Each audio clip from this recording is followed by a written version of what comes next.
L'invité café. Suite aux résultats des européennes et la très large victoire du Rassemblement national qui réalise un peu plus du double du résultat de la majorité présidentielle, le chef de l'État, Emmanuel Macron, a pris la décision hier de dissoudre l'Assemblée nationale. Il a dans la foulée annoncé les dates des prochaines législatives anticipées. Ce sera le 30 juin pour le premier tour, le 7 juillet pour le second tour. Parmi les députés qui remettent en jeu leur mandat, Steve Chailloux, député dans la 2e circonscription et qui est notre invité ce matin. Bonjour. Bonjour Ibrahim, Yorana Tatopouro.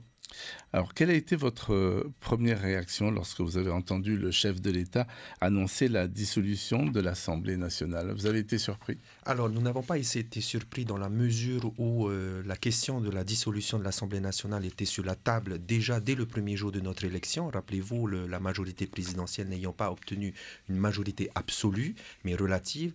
Donc, du coup, pendant tout le long de ces 2 années de mandature que nous avons eues, il y a toujours eu ce spectre de la dissolution. Maintenant, il s'agissait de définir le timing, en fait.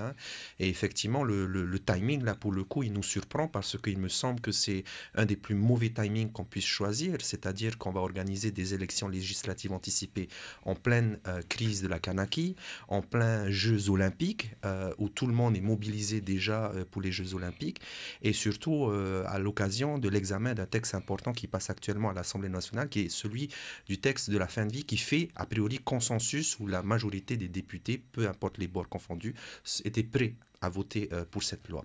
Donc non, pas tellement surpris parce que voilà, ça nous pendait au nez.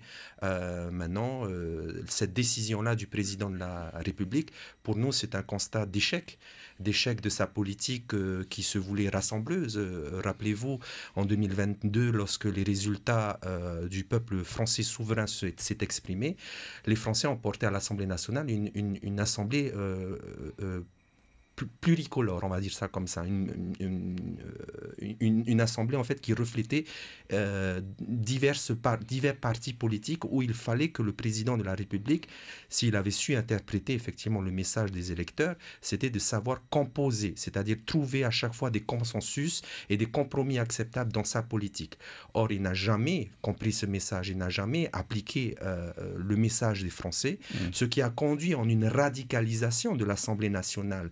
Le président Mouetté parlait de forcer le trait. Là, on n'était plus dans forcer le trait. On a explosé le trait à l'Assemblée nationale où les extrêmes se sont endurcis parce que, justement, nous n'avons jamais connu au Parlement un président de la République et un gouvernement qui a brutalisé autant le Parlement que le gouvernement d'Emmanuel Macron, que le président de la République Emmanuel Macron. Qu'est-ce qu'il aurait fallu, alors, d'emblée, comme ça organiser une forme de cohabitation quelque part? Ça, il s'agit de la responsabilité du président de la République, c'est de sa responsabilité politique de trouver, et il a essayé, je pense, de trouver des cohabitations, des coalitions, et notamment avec les LR, qui eux aussi ont joué au chaud et au froid avec la majorité relative. Un coup je vous soutiens, un coup je vous soutiens pas. Bref, on était dans une situation où effectivement, de par l'attitude du gouvernement, d'abord le gouvernement d'Emmanuel Macron, on était dans un raidissement de l'Assemblée nationale. Moi, j'ai une expression qui dit l'Assemblée nationale était devenue un chaudron bouillant. Un chaudron bouillant parce que, effectivement, la représentation nationale, les parlementaires que nous étions, n'étions pas écoutés par le gouvernement. Regardez sur ma page Facebook, chaque question orale que nous posons au gouvernement, ils ne répondent jamais aux questions des députés. Pareil aussi, cette brutalisation du Parlement en activant automatiquement à chaque fois le 49.3. Je ne sais plus à combien de 49.3 on a sous cette mandature, mais on dépasse toutes les statistiques.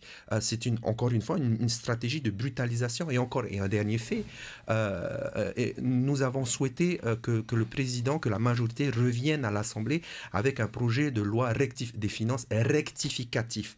Parce qu'entre ce que nous avons voté pour le budget de la nation en octobre et décembre, les résultats attendus qui sont tombés au sein du ministère de l'économie, il y a un gros décalage justement, et ce décalage-là nous conduisait, nous députés, à demander à la majorité de nous reproposer un texte rectificatif, comme on dit, de revenir devant le Parlement. Or, ce n'est pas fait encore une fois, ils vont le faire passer par ordonnance.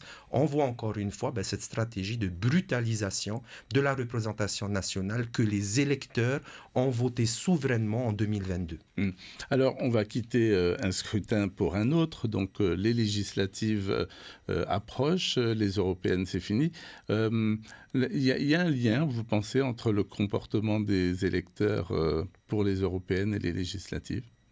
Pour les européennes, je ne pense pas, je ne suis pas politologue. Ce que je peux constater comme ça, à la louche, comme ça, je peux constater qu'il y a moins 10% de participation pour ce scrutin de 2024 comparé au scrutin de 2019. Donc on avance encore plus vers un désintérêt finalement des élections européennes. Et pour cause, ça n'intéresse pas les Polynésiens et c'est ainsi.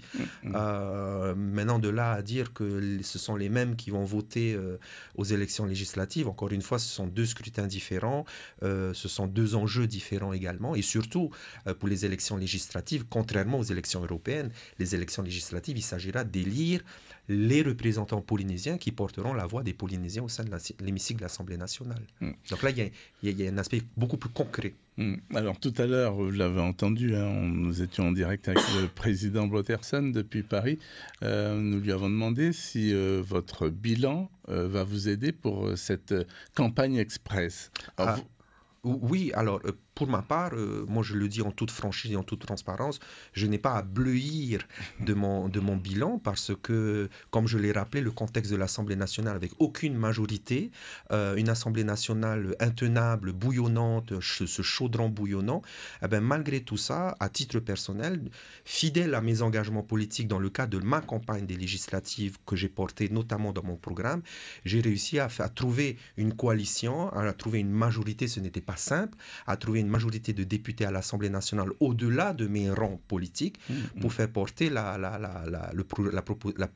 proposition de loi que j'ai portée sur la réussite scolaire des étudiants, des élèves ultramarins en rendant obligatoire l'enseignement des langues et civilisations autochtones dans toutes les académies d'outre-mer. Ça, c'est à mon titre personnel que je l'ai fait dans le contexte que nous connaissons bien évidemment.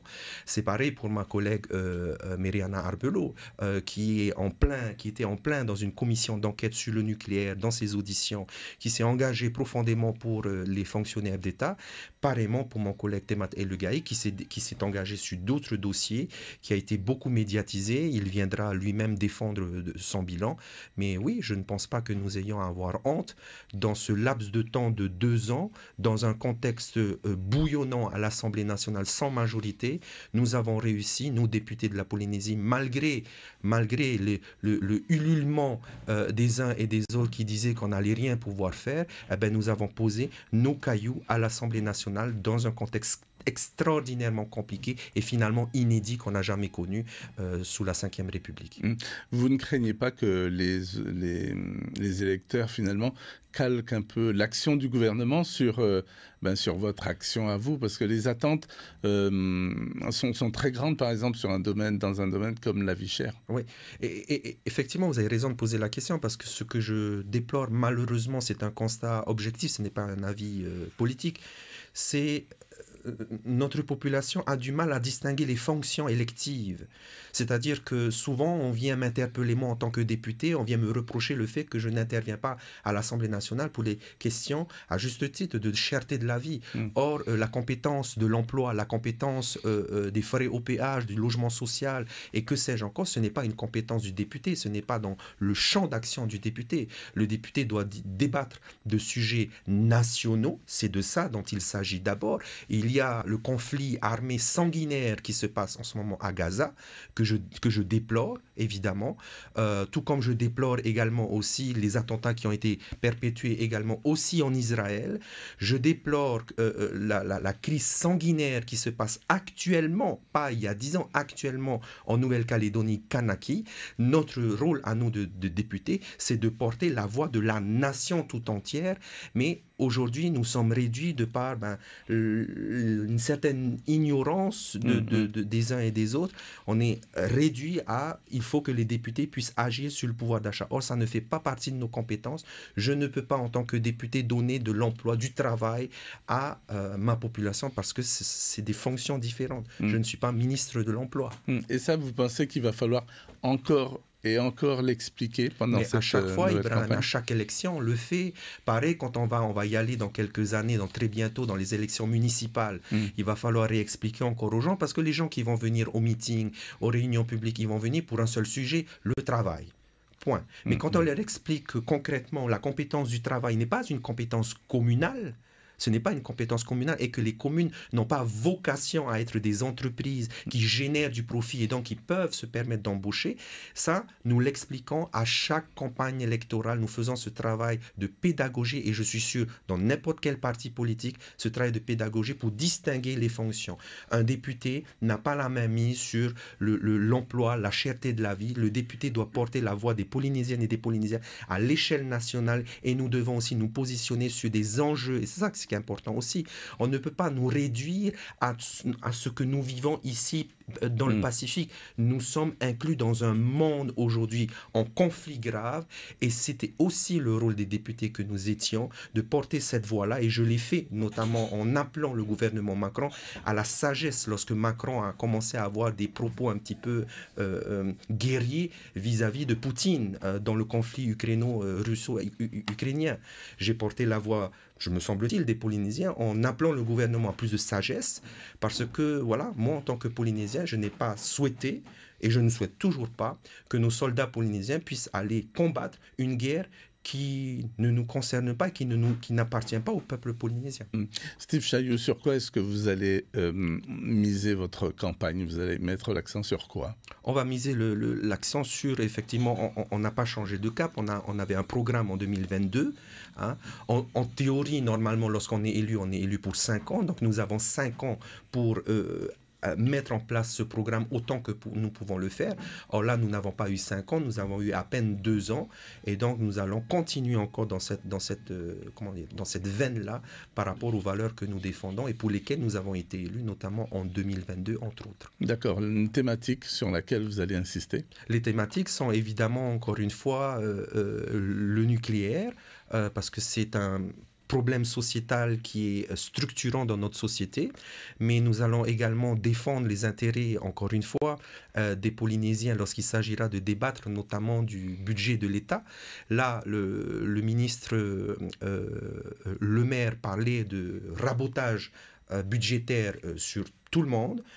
Et nous, justement, on attendait des réponses concrètes vis-à-vis du ministère des Outre-mer par rapport au budget Outre-mer. Est-ce que le budget que nous avons, entre guillemets, voté, puisqu'on ne l'a pas voté, ça s'est passé en 49.3, hein, est-ce que le budget qui a été imposé par le 49.3 sera celui qui sera appliqué, notamment pour les Outre-mer? Là, ce sont des questions où on a encore des points d'interrogation et où il va falloir aller effectivement discuter. Et ça, c'est le rôle d'un parlementaire. C'est le rôle d'un parlementaire de discuter de ces sujets de fond et aussi des sujets internationaux. Alors très vite, Steve Chailloux, en face, Aherea Polinetia a accepté de rencontrer le Tapura. Une stratégie est en train de se mettre en place. Ça vous inquiète? Non, ça ne m'inquiète pas, puis je ne suis pas non plus surpris. Je pense que Aherea Polinitia rencontre le Tapura Atira et le Amuiteira depuis un certain nombre de mois maintenant dans leur velléité de monter une plateforme commune entre les anciens copains et les renouveaux copains et les renouveaux copains ensuite. Non, ça ne m'étonne pas. Et puis c'est le jeu politique, j'ai envie de dire. Tout un chacun est responsable de sa chapelle et chacun garde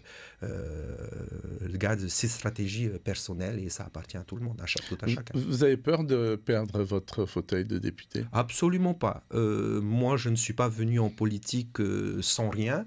J'avais une vie en dehors de la politique. J'étais enseignant comme beaucoup le savent.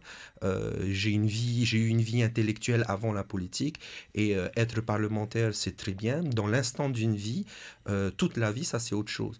Perdre mon siège ou le maintenir, ça, il appartient aux Polynésiens d'en juger au moment venu. Mais à titre personnel, vous savez, le mandat de parlementaire, c'est un mandat particulier parce qu'il contraint les personnalités, les élus que nous sommes, à des voyages continuels, à une vie finalement scindée en deux entre Paris et Papeete avec le décalage horaire. C'est usant aussi physiquement. Je ne m'en plains pas. Hein. Chaque candidat y va avec ses valeurs, mais il faut en prendre conscience aussi que, voilà, au-delà des fonctions électives, il y a tout simplement la vie et qu'il faut être démocrate et que nous nous remettons encore une fois au jugement des électeurs polynésiennes et polynésiens de souche, d'adoption ou de cœur. Alors, les regards vont beaucoup se tourner vers le Haut Commissariat de la République pour connaître finalement le programme. Parce que est-ce que les dates d'ici seront les mêmes que celles de métropole? Vous avez des renseignements, des précisions? Moi, ce que je peux vous dire, c'est que au niveau du Haut Commissariat, puisque nous les avons effectivement directement interrogés, c'est un petit peu la panique. Puisqu'il faut organiser, et notamment en Polynésie, sur des circonscriptions qui représentent toute l'Europe, des moyens logistiques énormes. Et donc, en ce moment, nous n'avons pas toutes les réponses à nos questions que nous posons au commissariat, notamment celle-ci qui est importante. Si les gens se souviennent, traditionnellement, lorsqu'il s'agit des élections présidentielles et législatives, il est de coutume que le scrutin se déroule en Polynésie, dans les Outre-mer de manière générale, que le scrutin se déroule une semaine avant le scrutin qui se déroule en Hexagone. Oui. Les dates qui ont été annoncées là, ce sont des dates pour l'Hexagone, c'est-à-dire le 30 juin. 7 juillet. Et 7 juillet. Donc ça veut dire que si effectivement on applique ce raisonnement-là, c'est-à-dire une semaine avant l'Hexagone, ça voudrait dire que hypothétiquement nous serons appelés aux urnes une semaine avant, c'est-à-dire durant le week-end du 22 juin. Et donc nous avons interrogé le Haut Commissariat qui ne nous a pas encore donné de réponse. Et pour cause, Macron a pris court tout le monde, y compris l'administration, y compris vous les journalistes, et certainement certains candidats qui ont une certaine velléité, qui veulent y aller. Les moins surpris sont sans doute les députés qui sont encore actuellement en place. Comment on fait pour mener campagne en l'espace de 3 semaines comme ça? Je me pose la question. Effectivement, c'est facile quand on est député de Paris de prendre son vélo et puis d'aller, se promener dans sa circonscription. Mais quand il s'agit de la Polynésie, il faut couvrir tout le champ, il faut prendre le bateau, il faut prendre l'avion. On va faire de notre mieux, encore une fois. Mais je tiens à rappeler encore une fois à nos auditeurs que cette décision du président Emmanuel Macron, ce n'est ni plus ni moins que la résultante de son échec personnel. Cet échec politique personnel qui fait ensuite reposer sur l'ensemble de la nation en reconvoquant encore des nouvelles élections. Lui qui n'a pas su travailler avec sa majorité relative, je me demande comment il arrivera à travailler demain avec une majorité Rassemblement national à l'Assemblée nationale, où là, cette fois-ci, nous n'aurons plus de majorité relative, nous aurons une cohabitation, parce que je suis convaincu effectivement que dans le cadre hexagonal, ce qui est différent du cadre local, dans le cadre hexagonal, il y a une vague bleue marine qui s'apprête à déferler sur l'ensemble de l'hexagone. Et moi qui suis un homme de gauche, bien évidemment chevillé à mes convictions de gauche, je ne pense pas que la progression fulgurante de l'extrême droite soit quelque chose de bénéfique pour le peuple français. Ceci étant dit, laissez-moi terminer sur ça. La montée du Rassemblement national aujourd'hui sur l'Hexagone n'est ni plus ni moins aussi que la conséquence de la politique menée par Emmanuel Macron. Les gens comme Emmanuel Macron, les politiques français sont les créateurs, sont à l'origine du Rassemblement national, sont à l'origine de la grogne qui règne, qui gronde aujourd'hui dans le cœur des Françaises et des Français. Et donc, quand j'entends Emmanuel Macron jeter l'opprobre et l'anathème sur le Rassemblement national, j'ai tout simplement envie de lui dire qu'il est, lui, d'abord, responsable de par sa politique libérale mortifère de l'élévation de l'extrême droite dans la nation française. Merci beaucoup Steve Chailloux d'avoir été en direct avec nous donc ce matin. Je rappelle que suite à l'annonce de la dissolution de l'Assemblée nationale hier par le chef de l'État, eh bien vous n'êtes plus député ce matin, vous allez devoir repartir à la conquête de la 2e circonscription lors des élections législatives anticipées qui auront lieu le 30 juin pour le premier tour en principe et le 7 juillet pour le second tour. Merci beaucoup. Merci.